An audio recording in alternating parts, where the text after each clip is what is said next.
Welcome to this very special edition of the KAJ Masterclass Live, the show which ensures that you profit from your time spent here with experts, either through the industry insights, information, or simply learning from them. And today we have Maren Oslac. She's an executive awareness coach for high achieving soulful leaders. He's the co founder of the Soulful Leader Project and co host of the Soulful Leader podcast. Welcome to the show, Maren. Thank you so much. It's exciting to be here. You are welcome. Welcome to the show. Welcome to India, Maren, in this online form. And I'm sure not just in India, but a lot of people across the globe will benefit from what we are going to talk right now. We'll be talking about soulful leadership, how it is beyond hustle culture, and how it is impacting a lot of people. We'll talk about all this. But before that, Maren, let's understand a bit more about you, about your journey, so that people know who they are listening to. They can understand and learn from your journey itself. Thanks. So early on in my life, I started to get involved in a spiritual side, right? So a little unusual for people in the United States, and that's part of who I was. I went through many transitions, went to school, did lots of stuff, including I say I tripped and fell over ballroom dancing, and I got into this world of dancing with partners. And what I found was that it really developed who I was and kept me from possibly going down some paths that I watched a lot of other people go down. So let me first talk about what it allowed me to do. Is it allowed me to create and understand creating partnerships, really in-depth partnerships with other people. Because when you're dancing with another human being, you can either do the steps and kind of struggle with the conversation that's like happening through, imagine doing a ballroom dancing and you're holding somebody's hand or you're in ballroom frame. And if you're just doing the steps and not paying attention and listening to your partner, whether you're the leader or the follower, now all of a sudden that means that there's this, it's hard. You could be successful at it, and it's much harder. And so learning that from being in it, from actually doing it, helped me in my process of going through life.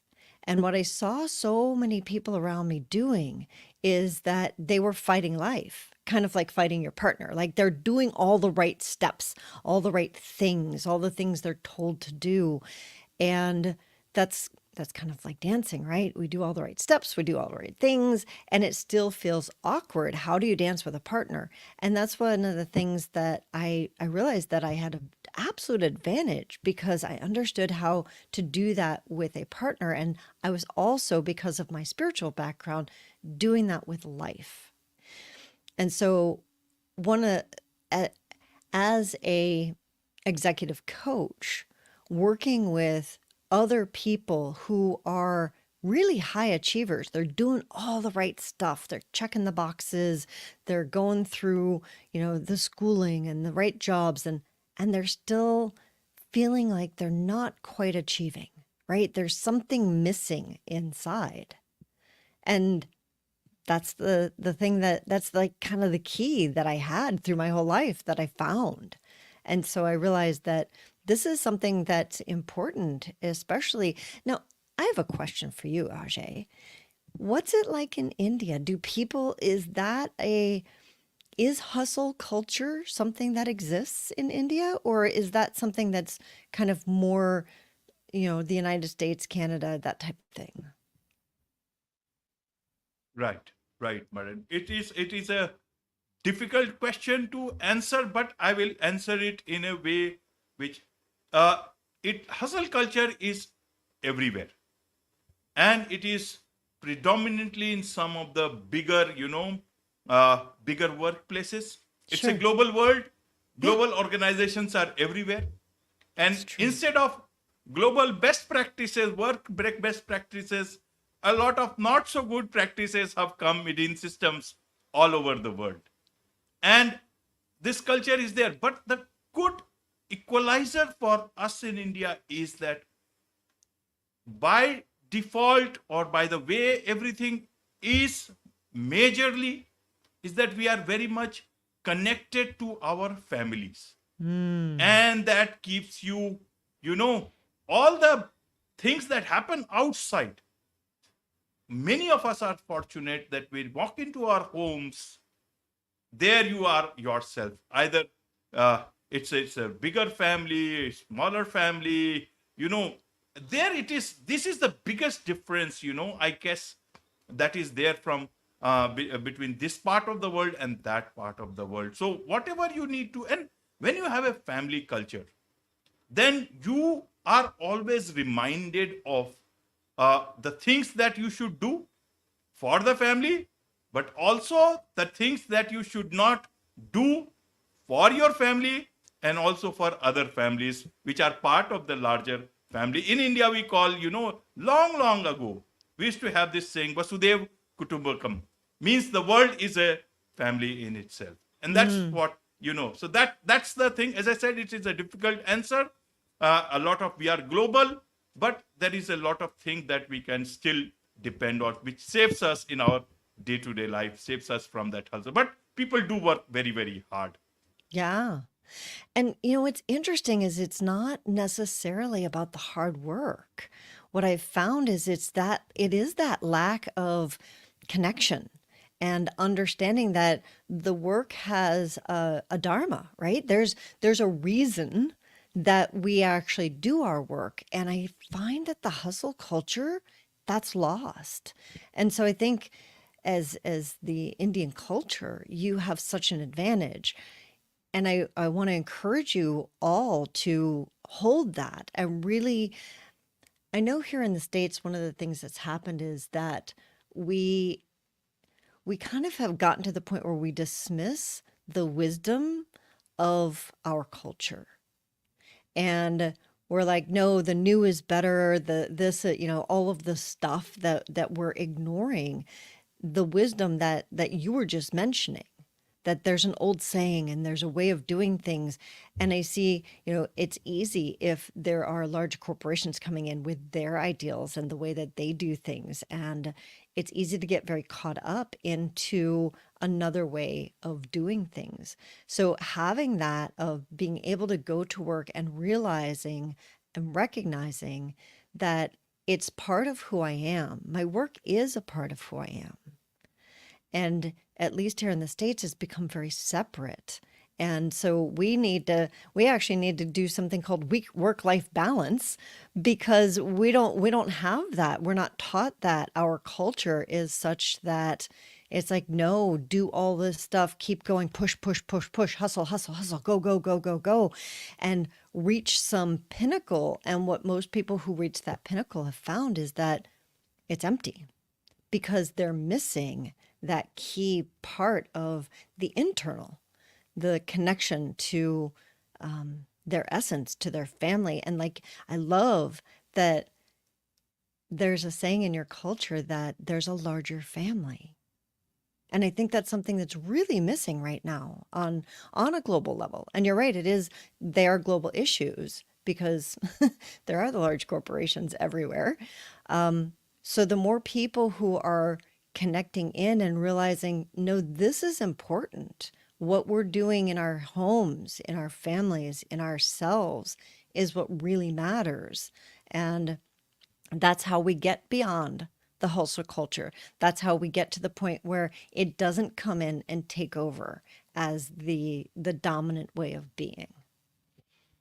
Absolutely, absolutely, Maren. And the fact that we are discussing about, high achievers, about soulful, leadership, that's a good thing, because normally people think that to be an high achiever, you also need to adopt or adapt to this hustle culture, do so many things, that you should not do, and then later repent that your life is not just about security needs, but also about self-actualization.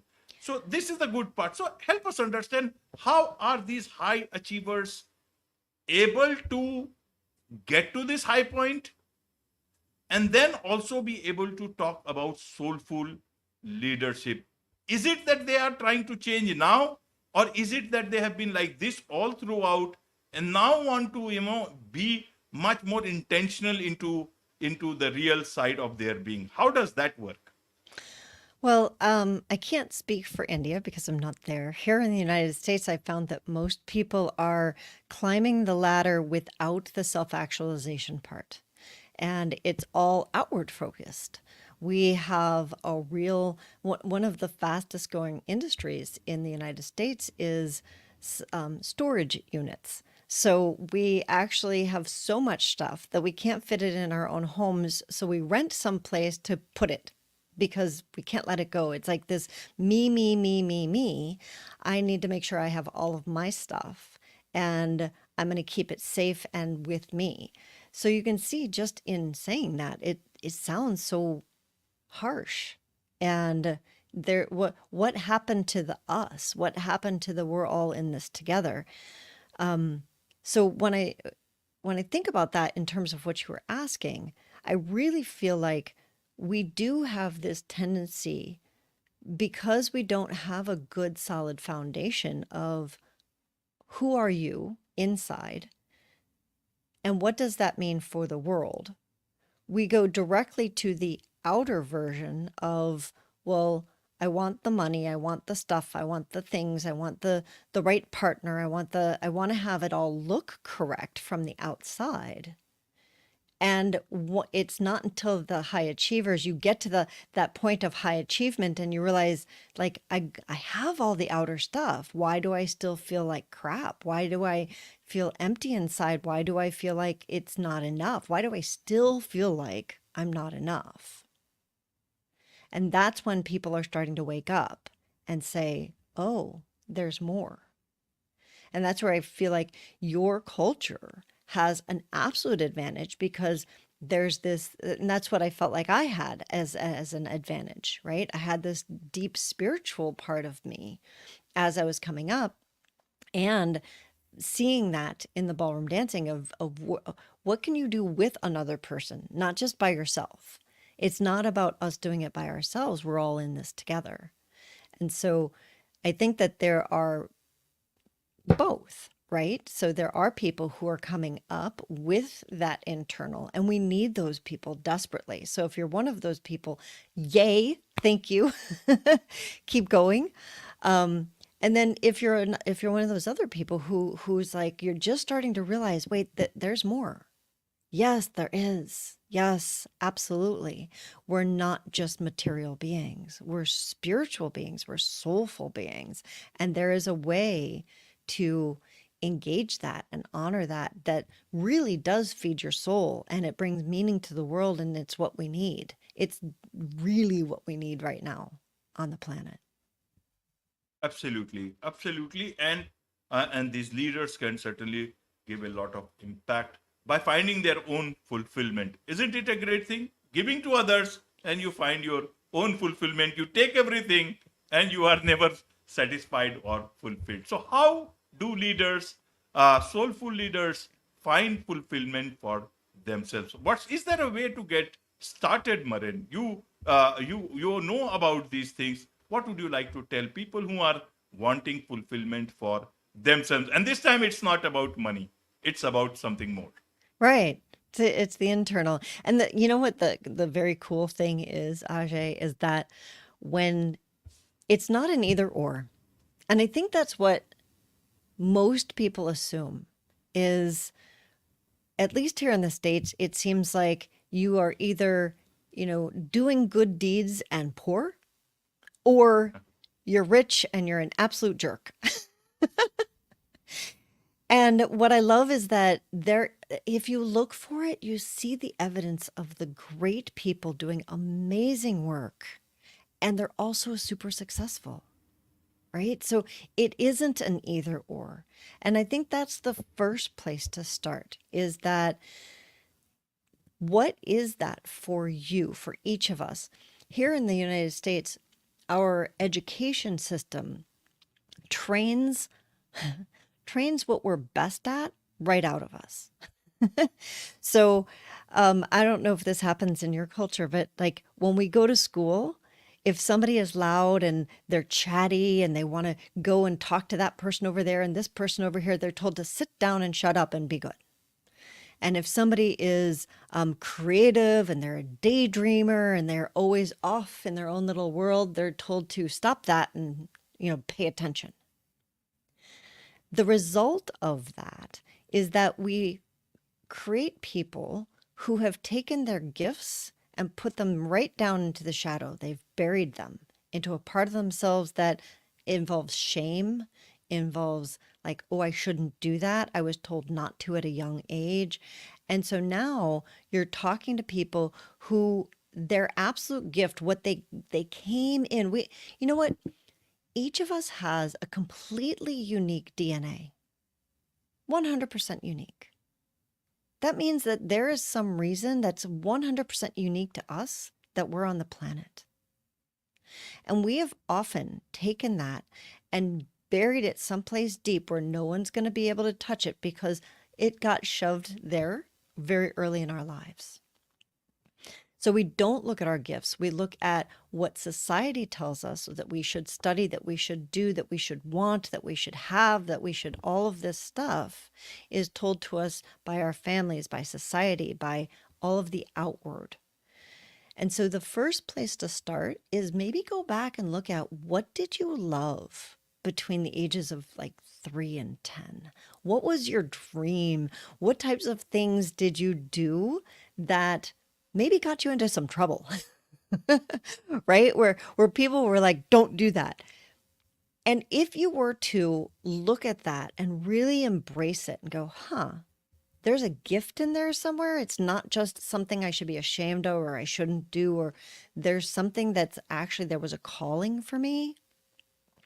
I think that that's one of the best places to start, is recognizing that maybe society didn't have the right answers for you, that you were meant to do something different, possibly really big. Who knows, right? And the smallest thing matters. So what seems really big to one person may be a small thing to another person, and it's still what you were meant to do. So connecting into that, to who you are and what's in your soul, instead of what the person out there is telling you, or what the next thing is that feels like, oh, I should have that bigger boat or bigger house, or I should impress so and so. What's the inner calling? So it's that self-development work that you talked about much earlier. Absolutely, absolutely. Well explained, Maren. And you see in one story in Indian culture is of King Yayati. If you can ever read that story in his life, he was so, besotted with life that ultimately he wanted to be young all the time. And who would exchange his youth with him? So finally, one of his sons got ready to give his youth to his father, and father gave his old age to him.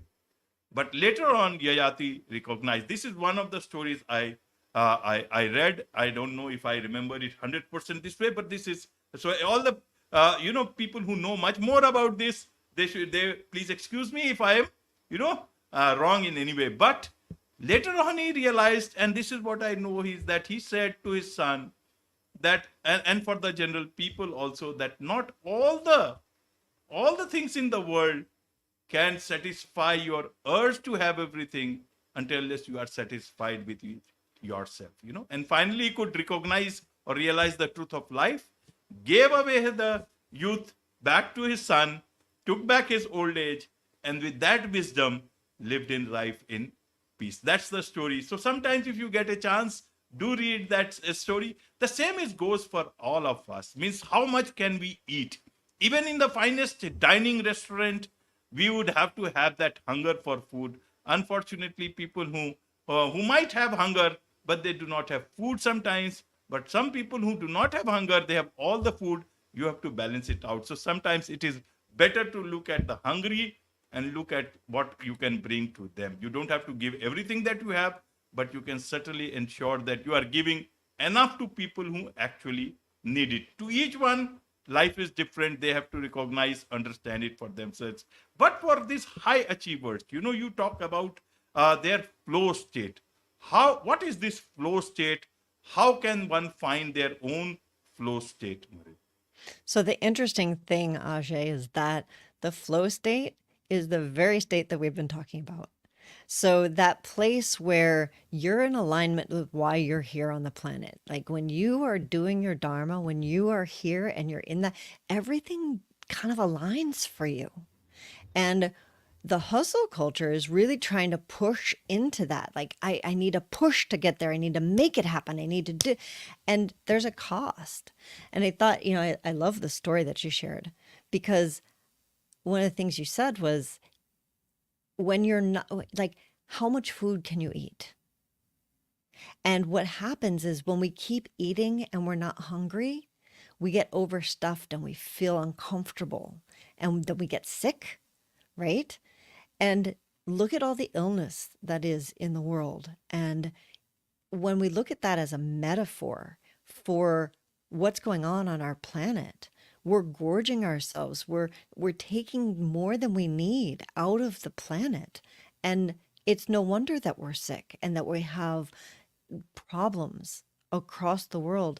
And so to be in a flow state, you really can't be eating too much. You're like, when you stuff yourself, you're definitely not in flow. You need to go and take care of yourself, right? So that hustle culture that's pushing to strive and more and more and more, it's almost an anti-flow state, right? You move away from your natural inclination. When you look at nature itself and in ecology, say, for example, a tiger goes and kills what it needs and then eats. And then the carrion birds come and take part of it. And you're like, and so now it's fed the entire ecosystem. It doesn't go and slaughter an entire species. And what we have this tendency as humans to do is we go in and we just keep taking and taking and taking and taking way beyond what we need. And that does end up, yes, we do it as a species, we also do it as individuals. So we can't fix everything out there. We can look inside of ourselves. So starting to look at, where is there this glut of, like, I'm eating too much and it's making me sick, whether it's doing, working too much or taking too much out of the environment, or just doing too much of one thing. And where's the balance? Where can I get back into balance for myself? And it all does come back to stemming from that place of, why am I here? What does that call me to do? And who does that call me to be? Because when I'm in alignment with that, I'm in my flow. And I don't have to work hard to do it because it's natural for me. Right, Marin. Now, a lot of leaders, they will say, I am good.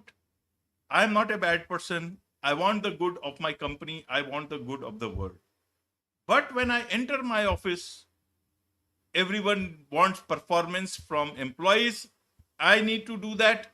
I also need to perform. Otherwise, I will lose my job. I will lose my security. I've got so much of, so many bills to pay. How should they then look at the good part of themselves, as well as look at this whole flow state, as well as, removing the hustle culture? How does that work if someone wants to do that? So one of the things that I look at with my clients is, how do we get your whole team in flow? So that it is, what we have a tendency to do is surround ourselves with people who think like we do, because we understand them and they get us. And what I found is that most teams work best when we're actually include people who don't think like us. Because if you think of somebody who's very creative, right? And they surround themselves with other people who are very creative, everybody's got lots of ideas, but who's doing the doing? Because creators, myself included, have a tendency to be really good at starting things and not very good at finishing them, because we have the next idea and we're on to the next thing, where it's like, oh, and I have to, right? And so there are people who are more strategists. And the strategists, there are people who are more comfortable, who are like, you know what, I'm not an idea person, but if you give me an idea, I will run with it. And they're integrators. So they take the information and they integrate it. Now, those people think really differently, and it's easy to be in conflict with them or not understanding them because we're different. That they use different language, they think differently, they're all the things. And it's like, in order to create that team, you have to be a soulful leader. You have to be willing to look past the surface of places where we're different, the way that we think differently, and actually be willing to be in conflict and say, okay, I disagree with you. Where does that take us? What does that mean? It's so cool because what I found is that the places where we can be in disagreement and hold space instead of I'm right and you're wrong, or you're right and I'm wrong. What if we're both right? And that's what leads to a higher solution, because then that elevates both of us. And we're talking about the flow state. That's our flow state. If we can get the whole team into that flow state of being willing to be in what I call good conflict, so that we're in conversation about the conflict and we don't necessarily, it's not a you or me type of situation. It becomes a higher place situation of we both know we're headed here. We think about it really differently. What does that mean? How do we get there together? And traditional leadership doesn't actually teach that. It's much more about me or you. One of us is going to get promoted, one of us isn't. So now I am against you instead of with you. And there's a lot of backstabbing and nastiness. So that soulful leadership that includes flow, and it does bring in the highest for each of us and also for our business. So it's not only good for us to know our flow state, it's good for all of those around us to know their flow state. And then we can get in sync with each other and we create the best for the company and for the world. Absolutely. Best for the company and the world. Let's understand a bit from the ground. What is it that your, clients come to you for? What are their questions to you generally? Wow, that's a great question. So, most often my clients will come in. I work with mostly, three different levels. I work with solopreneurs, kind of on a one-on-one basis. And then I have a partner in Canada. Her name is Stephanie, and we have the Soulful Leader Project. And we work with small to medium-sized businesses. And then we are connected to a group called Hue Person, which is HU person, like as in human, Hue Person. Right. And they work with large corporations. So on all three levels, the thing that we do is get people into their flow state, look at why are you here on the planet? What does that call you to do? Who does that call you to be? And one of the interesting things is we do tend to live in this time where it seems like things are a one and done. We get to an answer. Great, got my answer, I'm done. And mastery is almost feeling like a thing of the past. The thing that I've found with the why are you here? What does that call you to do? Who does that call you to be with your flow state, with your unique dharma is it's not a one and done. It's a lifetime of continual conversation with life, right? So you may have an inkling of what that is, and then you get into the conversation with life about what that is, and it takes you to the next level and the next level and the next level. So it's this ongoing, what you do changes who you are, which changes what you do, which changes who you are. So that's what my clients come to me for, is the ability to be in that ongoing conversation with life for themselves. As we know, there's been some things on the planet that kind of took us by surprise, COVID, right? And what would it be like in your life to not be taken by surprise by the things that are incoming. Because when you're in your flow state, when you are doing why you're here and you're actually in that conversation, you become more aware of what's incoming. You get more aligned with the future that wants to happen, your future that's calling you. And so then those things don't blindside you. So that's what I work with clients to do, is so that life doesn't blindside them. They're actually in a skill place that's kind of reading the future. We call it brailing the future, because instead of taking our past and putting it in front of us, we're being present to the incoming future. Absolutely. Tell us a bit about this Soulful Leader project. What is this all about? So we are a group of people that has committed ourselves to being soulful leaders, meaning that instead of just thinking about ourselves and the outer world, we're connected to our inner selves, to our personal development, to the soul of ourselves and the planet and the larger commitment to life, all life. Yeah. Absolutely. There's much to learn from you, Maren, and I'm sure a lot of people would like to learn also from your podcast. This is just one episode with you. In your podcast, you have many episodes. So tell us a bit about your podcast by the same. Yeah, it's the Soulful Leader podcast, and it's available on all the platforms, Apple, and also on our website, the soulfulleaderpodcast.com. And we talk to leaders who are doing things differently, who were like, we had this wonderful woman on, and I think the name of the podcast episode is Neurodivergence is Your Superpower. And so we talk to people like that who are doing things differently, who are exemplars for us all, because we have this tendency to look at people out there, and especially the geniuses, the masters, and we think, well, that's just because they were born like that. That's not who I am. And that's something I disagree with. I think it's who each of us is. And those people are out there as examples for us of what's possible and how we can connect into ourselves. So that's what we talk about on the podcast, is how do you get there? What do you do? What are the practicalities of being a soulful leader? What are the challenges of being a soulful leader? How do we connect with other soulful leaders so that we have a resource, So it's an ongoing process, and we've got 100 and something odd episodes, and you can go back and look at the archive or subscribe and get a notice in your inbox every time we publish a new episode. So it's a fun episode. It's a fun thing to do. It's a just like I have a feeling this is for you. It's a project of love for us.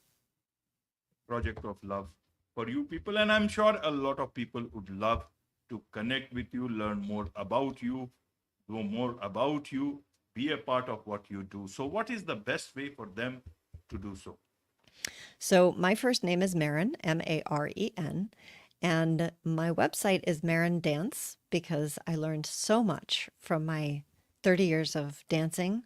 And I also feel like that flow state for me is when I'm dancing with life. So marendance.com, you can find me there, and I've got a couple free downloads. Feel free to poke around and get the most you can. You can also find me on social media at Maren Dance on LinkedIn, Facebook, Instagram. So if you are more of a social media type of person, follow me there. I've got blog posts and write all kinds of stuff. So I would love to connect with you. Absolutely. With this, it's a wrap on this very special edition of the KAJ Masterclass Live. Thank you so much indeed for joining us. Thanks, Ajay.